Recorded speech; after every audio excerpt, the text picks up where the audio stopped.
दणी आपका शुभ नाम? मेरा नाम दीपक कुमार गुप्ता। कहाँ रहते हैं आप? दादाजी मंदिर, दादाजी वार्ड। आज आप जन सुनवाई में आए हैं, कुछ विशेष?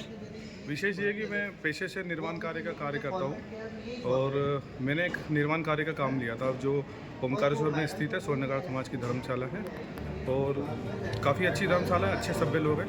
परंतु जिनके द्वारा काम दिलाया गया था, गोपाल सोनी और जो सराबा में निवास रहते थे, इनके माध्यम से मैंने वो काम लिया था। काम समिति के द्वारा सर्वसम्मति से पास हुआ था। 22 से 25 लाख रुपए के आसपास का काम था, जिसमें कुछ निर्माण नया करना था, कुछ वहीं पे मेंटेनेंस कार्य करना था।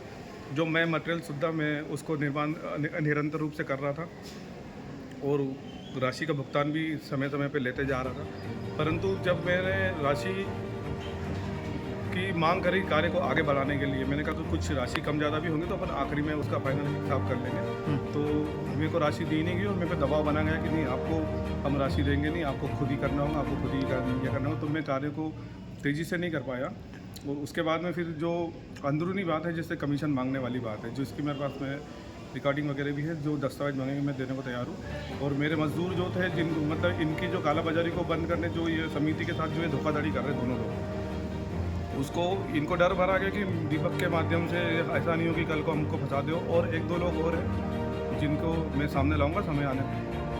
और दूसरा कि ये मेरे को भुगतान नहीं कर रहे थे, जिससे कार्य अवरुद्ध पड़ा है, मतलब कार्य बंद पड़ा है। और कार्य को पूर्ण करने के लिए मैं इनसे राशि मांगू तो ये दे नहीं रहे। उल्टा इन्होंने एक अभी बीच में 24 तारीख को मेरे को एक मैसेज आया, जिसमें इन्होंने मेरा जो सिक्योरिटी पर्पज़ 4 चेक मेरे से लिए गए इनके द्वारा, वो इन्होंने बाउंस करवाया है बैंक में जा करके, जो कि इनका ये वो उचित नहीं है। और बाकी समिति के सभी सदस्य अच्छे हैं, बस ये 2 लोग हैं जो समिति को बदनाम कर रहे हैं और मेरे जैसे युवा के साथ में ये लोग कार्य करने में मतलब दिक्कत दे रहे हैं मेरे को। इस स्वर्णकार धर्मशाला को बनाने में आपका कितना वक्त जाया हुआ? स्वर्णकार धर्मशाला पूरी नहीं बना रहा हूँ, मतलब रेनोवेशन है, जिसको बदलाव कहते हैं, मतलब कुल मिला के मरम्मत कार्य वगैरह और कुछ निर्माण कार्य। तो ये लगभग आज से 6 महीने से मैं इसमें परेशान सा हो रहा हूँ। कितने पैसे का बना था कि कितने पैसे में कंप्लीट करना है? ये इसको रेनोवेशन बोलते हैं। इसकी लगभग लागत हमने 22-23 लाख रुपए इसकी रखी थी और जो ऊपर अतिरिक्त कार्य हुआ उसके अतिरिक्त पैसे की हमने डिमांड रखी थी। लगभग 25 लाख रुपए के आसपास का इसका बजट जाना था।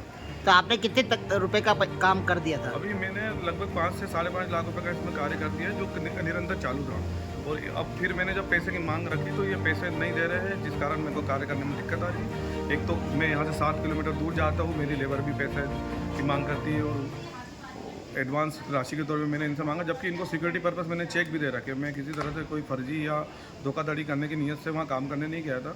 लेबर खंडवा से जाती है कि ओंकारेश्वर से ही है? खंडवा से भी, आसपास ओंकारेश्वर से भी, सभी जगह से लेबर मिश्रित करके। तो इनका तो प्रतिदिन भुगतान करना रहता होगा आपको? हाँ, प्रतिदिन साप्ताहिक जैसा भी भुगतान था वो मैं निरंतर करता आया हूँ। तो अभी केवल 7 लाख का काम हुआ था, उसके बीच में इन लोगों ने कमीशन की मांग कर ली। हाँ, ये जो है बीच में इन्होंने मतलब मेरे पे दबाव बनाया कि पैसे दिया जाए। एग्रीमेंट के समय भी मैंने इनसे 2 लाख की मांग करी, इन्होंने दिया नहीं।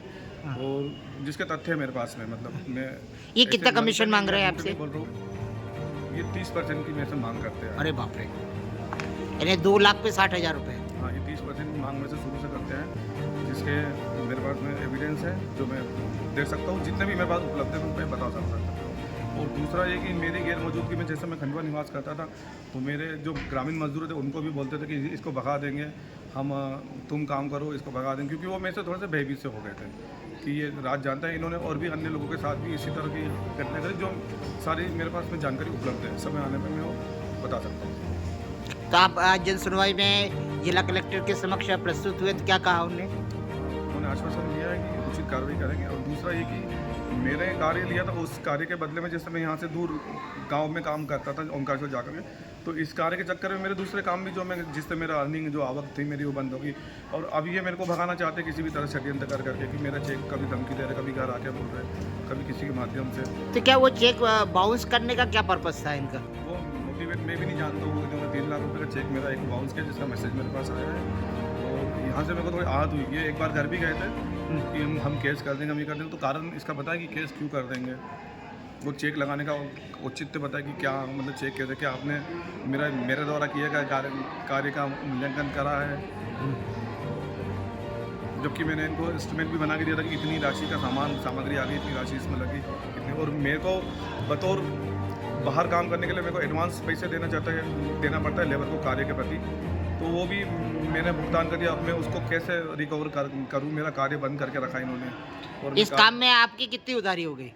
उधारी लगभग 70-80 हज़ार रुपये की उधारी है, इतना देने के बाद में भी, और कुल कुछ पैसे मेरे पास है, और मैं दूसरे काम से भी गया हूँ। मतलब मेरी रोजी रोटी भी गई है इस कारण से। यानी आप प्रशासन से अपेक्षा कर रहे हैं कि आपको सहयोग प्रदान करें। सहयोग प्रदान और मेरे कार्य को पूर्ण करने के लिए मतलब आप थोड़ा आदेश जारी करें कि मैं कार्य को पूरा करूँ और मेरे पूर्ण पैसे मुझे प्राप्त हो, और मैं कार्य को पूर्ण कर जो भी समय अवधि देंगे एक किसी इंजीनियर, किसी प्रशिक्षित किसी को दे करके एक बार काम का प्लान बनाया जाए, क्योंकि ये बार बार तोड़ के और फिर मेरे पे आरोप लगाते कि आप काम को गति नहीं दे पा रहे, आप काम को गति। आप कितने वर्षों से कर रहे हैं ये काम? ये काम लगभग मैं 2003 से इस काम में निरंतर करते आ रहा हूँ। मेरे द्वारा कई ऐसे निर्मित कार्य हैं जो यहाँ मौजूद है खनवान किए जाते हैं, और मेरा ये पेशा है जिसको मैं अच्छे से और ईमानदारी से करते आया हूँ।